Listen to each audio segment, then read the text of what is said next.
Tanam rambut. Hukum tanam rambut. Tengok, ulama berselisih dalam kitab syarah Sunan Tirmizi. Okey? Syarah Sunan Tirmizi. Syekh apa ni? Marbawi. Okey? Ada menyebut pandangan-pandangan ulama. Sebagian ulama mengharuskan kepada orang yang bermasalah rambutnya tidak ada menyebabkan orang melihatnya buruk rupanya. Maka boleh ditanam dengan dia boleh menggunakan rambutnya sendiri sebagai rambut palsu.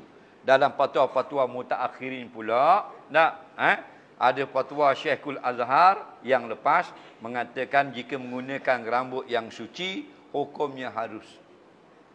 Contoh perempuan kalau kepalanya tak ada rambut kesian ke suami dia. Faham? Nak kahwin rambut dia luruh habis dah botak, kesian kat suami dia. Suami masuk dalam bilik pengantin terjun kot tikar. Pasal apa? Pengantin perempuan kepala botak. Faham lagi? Itu maksudnya darurah. Faham? Lari pengantin laki-laki. Mak dia kata, "Bapa lari, bapa ni bini atas rumah." Bini bukan bini hamba, mak dah siapa dia? Goalkeeper JDT. Faham? Ini masalah. Jadi dibenarkan pakai rambut palsu, jangan daripada benda yang najis dan jangan rambut orang lain. Okey? Lagi soalan.